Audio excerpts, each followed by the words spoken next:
بسم اللہ الرحمن الرحیم رب اشرح لی صدری ویسر لی امری واحلل عقدۃ من لسانی یفقہوا قولی۔ آج جیسا کہ ہم لوگوں کا سیکنڈ لیکچر ہے اور اس لیکچر میں ہم لوگ آج ڈسکس کرنے والے ہیں پروناؤنس کو۔ اب چونکہ ہم سبھی کو پتہ ہے کہ پروناؤنس کنہیں کہتے ہیں، پروناؤنس ناؤنس کی جگہ پر استعمال کیے جاتے ہیں اور عربک میں ہم انہیں ضمیر کہتے ہیں، یعنی کہ جمع کے طور پہ پروناؤنس کو ضمائر کہا جائے گا۔ تو ہم لوگ ان کی ڈیفینیشن دیکھ لیتے ہیں سب سے پہلے کہ ضمائر وہ الفاظ ہیں جو کسی نام کی جگہ استعمال ہوتے ہیں، جو کسی اسم کی جگہ استعمال ہوتے ہیں۔ اب ساتھ ہی ساتھ ہم آگے پروناؤنس کی ضمائر کی کائنڈس کو دیکھیں گے، ان کے اقسام کو دیکھیں گے اور یہ جانیں گے کہ آگے سے آگے اسٹوری میں کیا ہوتا ہے۔ تو عربک گرامر کو ہم لوگ گرامر کی بجائے اسٹوری سمجھ کر ہی پڑھیں گے۔ تو اب آگے چلتے ہیں ہم لوگ ضمائر کی اقسام کی طرف کہ ضمائر کی کتنی اقسام ہیں۔ ضمائر کی 2 اقسام ہیں، ضمیر متصل اور ضمیر منفصل۔ ضمیر متصل کہتے ہیں انگلش میں اٹیچڈ پروناؤنس کو، جبکہ ضمیر منفصل کہتے ہیں ڈیٹیچڈ پروناؤنس کو۔ اب سب سے پہلے ہم لوگ دیکھیں گے ایک ہی کائنڈ کو اس لیکچر میں، وہ ہے ضمیر متصل۔ اب جیسا کہ ہم لوگوں نے انگلش میں دیکھ لیا ہے کہ ضمیر متصل کو اٹیچڈ پروناؤنس کہا جاتا ہے۔ تو اصل میں یہ اٹیچ کس کے ساتھ ہوں گے؟ اوبویسلی کلمہ کے ساتھ، اور کلمہ ہم لوگوں کے لیے ایک نیو چیز نہیں ہے۔ ہم لوگوں نے پہلے لیکچر میں اسم، فعل اور حرف کے بارے میں ڈیفینیشنز دیکھ لی تھیں، ان کو تھوڑا بہت سمجھ لیا تھا۔ تو یہ کلمہ کی اقسام ہے، یعنی کلمہ اسم، فعل اور حرف کو کہا جاتا ہے۔ ہر وہ بامعنی لفظ جو اسم، فعل یا حرف کے طور پر استعمال ہو کلمہ کہلائے گا۔ تو بات کرتے ہیں کہ اٹیچ پروناؤنس اٹیچ ہوتے ہیں ناؤن کے ساتھ، کسی بھی ورب کے ساتھ یا کسی بھی حرف کے ساتھ، ٹھیک ہے۔ لیکن ایک چھوٹا سا پوائنٹ یاد رکھیے گا کہ عربی زبان میں ضمیر بھی بذات خود اسم کے طور پر استعمال ہوتا ہے، اور وہ اسم کون سی ہوتی ہے؟ معرفہ ہوتی ہے۔ یعنی اگر کوئی جملہ آ جاتا ہے عربی کا اور اس میں ہمیں تلاش کرنا ہو کہ اسم معرفہ کہاں پہ موجود ہے، تو وہاں پہ موجود کوئی ضمیر بھی اسم معرفہ ہی کہلائے گی۔ اب اس بات کی سینس کیا تھی؟ اصل میں اسم معرفہ کی 5 اقسام ہیں، اور آج کا جو ہمارا ٹاپک پروناؤن ہے وہ اسم معرفہ کی ہی ایک قسم ہے، اسی لیے جو ضمائر ہیں وہ اسم معرفہ کے طور پہ جانی جاتی ہیں۔ اب ہم اپنی اس سٹوری میں واپس آتے ہیں جہاں پہ ہم نے اپنا کریکٹر ضمیر متصل کو دیکھا تھا۔ تو میں کہہ رہی تھی کہ ضمیر متصل اٹیچ پروناؤنس ہیں اور یہ اٹیچ ہوتے ہیں کلمہ کے ساتھ، ان کے ساتھ مل کر آتے ہیں اور کلمہ کے بعد لگے ہوتے ہیں۔ اس بات کا مطلب کیا ہے کہ اگر کوئی اسم ہے، اسم کے بعد لگے گا ضمیر متصل، اسم سے پہلے کبھی نہیں آئے گا۔ اگر کوئی فعل ہے، ضمیر متصل فعل کے بعد لگا ہوگا، فعل سے پہلے کبھی نہیں نظر آئے گا۔ اگر کوئی حرف ہے، ضمیر متصل اس حرف کے بعد لگا ہوگا، اس کے ساتھ، لیکن اس سے پہلے نہیں نظر آئے گا۔ تو یہ ضمائر ہمیشہ کسی کلمہ کے ساتھ مل کر استعمال ہوتے ہیں، کسی کلمے کے ساتھ ملے بغیر ان کا استعمال نہیں ہوگا۔ تو یہ ہو گئی اس کی پراپر ڈیفینیشن۔ اب میں سٹوری میں دوبارہ سے ٹویسٹ لے کر آؤں گی۔ اب ہم کہانی کا ایک اور رخ دیکھنے جا رہے ہیں۔ تو میں آپ کو عربی کے 3 الفاظ سے متعارف کروا دوں۔ سب سے پہلے وہ ہیں مفرد، تثنیہ اور جمع۔ اب یہ لیسن سے ہٹ کر میں نے بات کیوں کر دی ہے؟ دراصل ہم انگلش گرامر میں دیکھتے ہیں ہمارے پاس ہوتا ہے سنگولر اور ہوتا ہے پلورل، لیکن جو عربک گرامر ہے اس کے اندر ہم لوگ 3 کیٹیگریز کو دیکھتے ہیں، سنگولر، ڈوئل اور پلورل۔ سنگولر آ جائے گا مفرد یعنی واحد، ڈوئل آ جائے گا ہم لوگوں کے پاس تثنیہ جو کہ دو کو شو کرتا ہے، دو کے لیے مخصوص ہوتا ہے، اور جمع جو ہوتا ہے وہ دو سے زائد کو ریپریزنٹ کرنے کے لیے۔ اب ہم لوگوں نے انگلش کی بات چھیڑ ہی لیا تو اس کو تھوڑا سا ایکسٹینڈ کر لیتے ہیں۔ اب انگلش گرامر میں ہم لوگ دیکھتے ہیں 3 طرح کے کیسز، تھرڈ پرسن ہوتا ہے، سیکنڈ پرسن ہوتا ہے، فرسٹ پرسن ہوتا ہے۔ اسی طرح عربک میں بھی ہم لوگ دیکھیں گے تھرڈ پرسن کو، سیکنڈ پرسن کو اور فرسٹ پرسن کو۔ لیکن عربک میں تھرڈ پرسن کو تھرڈ پرسن کیا بلائیں گے، اس کو یہ سمجھ نہیں آ رہی، ہمیں سمجھائیں۔ تو یہ بات ہے کہ عربک میں ہم لوگ تھرڈ پرسن کے لیے ورڈ یوز کریں گے غائب، سیکنڈ پرسن کے لیے ہم لوگ ورڈ یوز کریں گے حاضر، اور فرسٹ پرسن کے لیے ہم لوگ ورڈ یوز کریں گے متکلم۔ اب تھوڑی سی جینڈر کے حوالے سے بھی بات کر لیتے ہیں۔ ایک ہوتا ہے میسکولین، ایک ہوتا ہے فیمینن، مذکر اور مونث، تذکیر و تانیث، ہمیں اس کو بھی ساتھ لے کر چلنا پڑے گا۔ تو میں نے آپ کو ابھی 3 سٹوری سے ہٹ کر باتیں بتائی ہیں، وہ کون کون سی ہیں کہ ہم لوگ دیکھیں گے مفرد، تثنیہ، جمع۔ دوسری ہم بات دیکھیں گے کہ غائب ہے، حاضر ہے یا متکلم ہے۔ تیسری ہم لوگ بات دیکھیں گے کہ مذکر ہے یا مونث ہے۔ اب ہم اپنی سٹوری پر واپس آتے ہیں۔ ہم لوگوں نے اپنا وہ کریکٹر دیکھ لیا تھا، وہ کیا تھا، ضمیر متصل تھا، اس کے بارے میں ہم لوگوں نے اس کی کوالٹیز پڑھ لی تھی، وہ کیا تھا، وہ کس طرح آتا تھا، کیا اس کے ساتھ لگتا تھا، کیا نہیں لگتا تھا، اس کی نیچر کیسی تھی، یہ سب ہو گیا۔ اب ہم دیکھتے ہیں کہ ضمیر متصل ہیں کون کون سے، وہ دکھتا کیسا ہے، ٹھیک ہے۔ تو سب سے پہلے میں آپ کو دکھا دیتی ہوں کہ ضمیر متصل ہیں کون کون سے۔ یہ ہیں ہو، ہما، ہم، ہا، ہما، ہن۔ تو اب ہم ان ضمائر متصل پر وہ والی 3 باتیں اپلائی کریں گے جو میں نے آپ کو ٹوسٹ کے طور پہ سٹوری سے ہٹ کر بتا دی تھی۔ سب سے پہلے دیکھیں ہم لوگ مذکر کے بارے میں، اس کے نیچے آئے گا واحد، تثنیہ، جمع، اور پھر ہم لوگ بات کیا کر رہے ہیں تھرڈ پرسن کی، اس میں آ جائے گا غائب، یعنی یہ ہی، شی، دے کے لیے استعمال ہوگا، اٹ کے لیے استعمال ہوگا۔ اب جن لوگوں کو نہیں پتہ کہ غائب کیا ہے، غائب کیوں لگائی ہوئی ہے، ان کے لیے بتاتی چلوں کہ ہم لوگ ایسے اشخاص کے بارے میں بات کریں، کسی شخص کے بارے میں بات کریں جو ہمارے سامنے موجود نہیں ہے، تو وہ ہمارے لیے غائب کنسیڈر ہوا نا، تو اسی لیے ہم کہہ رہے ہیں کہ یہ غائب ہے۔ تو آج صرف اور صرف ہم لوگ غائب کے بارے میں ہی بات کریں گے، اس میں مذکر اور مونث کو دیکھیں گے، واحد، تثنیہ اور جمع کے متعلق دیکھیں گے۔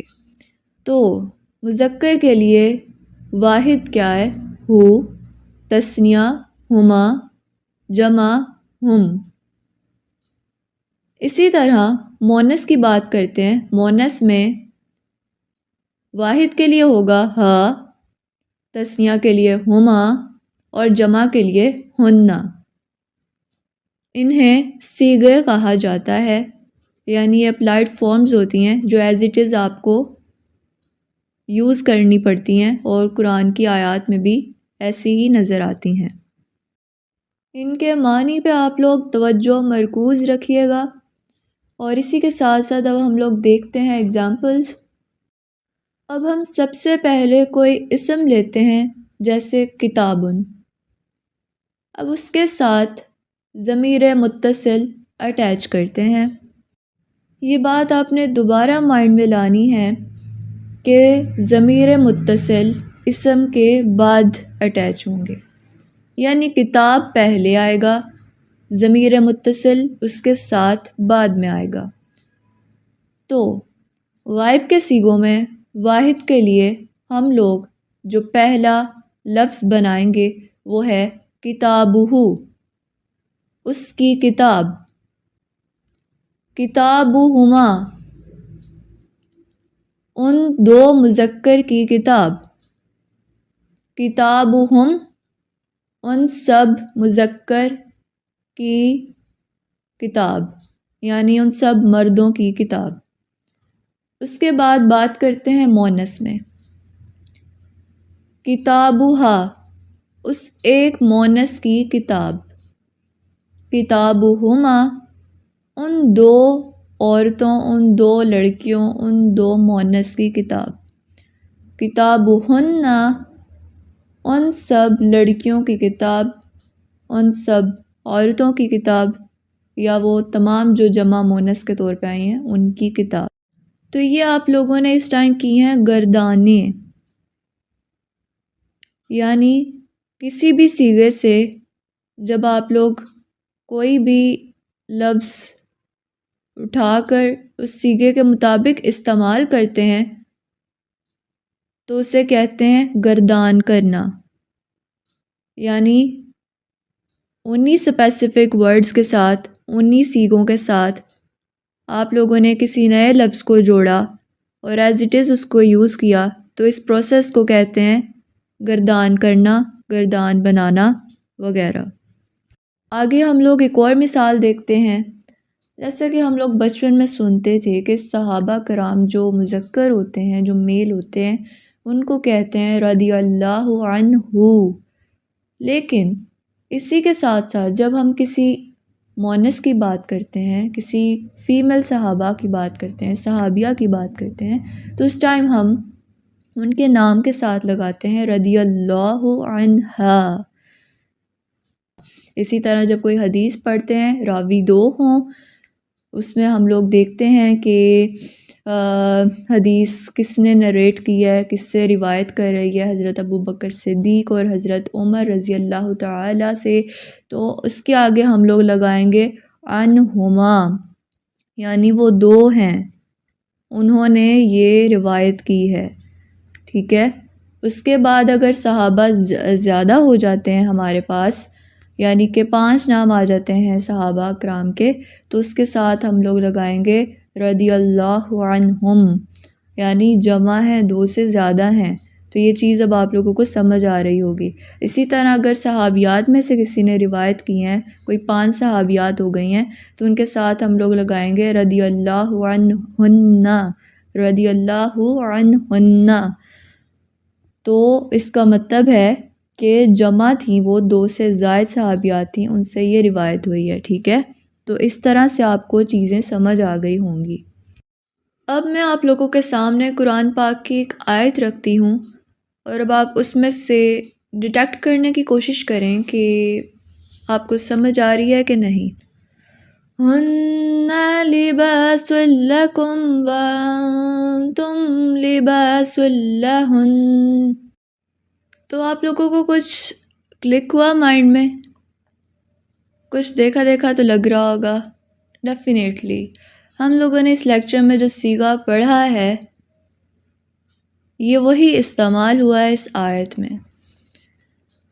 تو سب سے پہلے تو آپ کے مائنڈ میں آنا چاہیے کہ جو ہننا تھا وہ اصل میں مؤنث تھا کہ مذکر؟ ڈیفینیٹلی مؤنث تھا۔ دوسری بات ہم لوگوں کے مائنڈ میں یہ کلک ہونی چاہیے کہ یہ واحد تھا، تثنیہ تھا کہ جمع کے لیے استعمال ہوا تھا، تو جمع کے لیے استعمال ہوا تھا، یعنی مؤنث جمع کے لیے۔ تو اصل میں عربک گرامر ہم لوگ کیوں کر رہے ہیں؟ اس آیت کو دیکھ کے کچھ اندازہ ہوا ہے کہ ہم لوگ بغیر ترجمہ دیکھے بھی عربی کو اس حد تک سمجھ سکیں کہ صرف ریزیٹیشن کرتے ہوئے بھی، تلاوت کرتے ہوئے بھی قرآن پاک ہمارے دلوں پر نازل ہو رہا ہو، اس قدر ہمیں سمجھ آ رہی ہو، ہمیں پتہ چل رہا ہو کہ اللہ تعالیٰ ہم سے کیا بات کر رہے ہیں۔ تو اس آیت میں ہن لباس لکم، یعنی ہننا وہ، لباس لباس ہیں، لکم تمہارے لیے، وانتم اور تم، لباس لباس ہو، لہن۔ اب میرے اسٹوڈنٹس میں سے جنہوں نے پہلے لیکچر لیا ہوا ہے اور جنہوں نے سمجھا بھی تھا اس کو، تو ان کو فوراً سے یہاں پر ڈیٹیکٹ ہو گیا ہوگا کہ لام تو حرف جار لگا ہوا ہے، یعنی لام کا میننگ ہوا کے لیے، اور ہننا ان جمع مؤنث کو شو کر رہا ہے۔ تو لہن ان کے لیے، تو اس لحاظ سے یہ جو آیت تھی میاں بیوی کے متعلق تھی کہ وہ ایک دوسرے کا لباس ہوتے ہیں، ایک دوسرے کا سکون ہوتے ہیں، ایک دوسرے کے لیے ہوتے ہیں. تو اس طرح سے آپ کو پوری آیت کا مطلب سمجھ آ گیا. لیکن میں آپ کو ایک جاتے جاتے چھوٹی سی ایک ٹرم کرواتی جاؤں کہ یہاں پہ ہم لوگوں نے لہن میں پہلی بات تو حرف جار دیکھ لی. تو میں نے کہا تھا کہ جن اسم کے ساتھ حرف جار لگ جاتی ہے تو وہ کہلاتے ہیں مجرور. تو اس لحاظ سے ضمیر ہو گئی یہاں پہ ہننا، اور جو لام شو کر رہا ہے حرف جار، تو یہ پوری اسٹیٹ جو ہے اس لفظ کی کہلائے گی ضمیر مجرور متصل. اسی کے ساتھ لیکچر کا ہوتا ہے اختتام، لیکن جاتے ہوئے آپ لوگ اپنی اسائنمنٹ لے جائیں. آپ لوگ اب مجھے گردانے بنا کر دیں گے لفظ بیتو کی. بیتو کا مطلب ہوتا ہے گھر، اور گھر سے ریلیٹڈ آپ لوگوں نے سارے غائب کے صیغے استعمال کرنے ہیں، اور ان کا مجھے عربی کے ساتھ ساتھ آگے اس کا ترجمہ بھی لکھ کر دینا ہے. ساتھ ہی ساتھ آپ لوگ ان صیغوں کے ریلیٹڈ قرآن میں سے آیات ڈھونڈ کر بھی مجھے سینڈ کریں گے، یعنی لکھ کر دیں گے. عربی ترجمہ آیت کا نام ساتھ ہوگا. اور یہ بات یاد رکھیے گا کہ آج ہم نے صرف اور صرف اسم ضمیر یعنی کہ ضمائر کی پہلی قسم ضمیر متصل کی 3 میں سے ایک کیس کی اسٹڈی کی ہے، یعنی غائب کی. ابھی اس کا حاضر اور متکلم اور ان کے صیغے اور ان کی گردانیں اور یہ سب لمبا پروسیس پڑا ہوا ہے. تو اس لیے آپ لوگ آج کا کام بالکل دل لگا کر کیجیے گا تاکہ آپ لوگوں کو آگے اچھے سے سمجھ آ سکے. اب ہم لوگ پھر سے لیکچر کا اختتام کرتے ہیں اس دعا کے ساتھ: سبحانک اللہم و بحمدک اشہد ان لا الہ الا انت استغفرک و اتوب الیک. پاک ہے تو اے اللہ اور تیری ہی تعریف ہے. میں گواہی دیتا ہوں کہ کوئی سچا معبود نہیں مگر تو ہی، اور میں تجھ سے بخشش طلب کرتا ہوں اور تیری ہی طرف توبہ کرتا ہوں. یہ ہر مجلس کے اینڈ پہ پڑھنی چاہیے. So thank you so much and اللہ حافظ.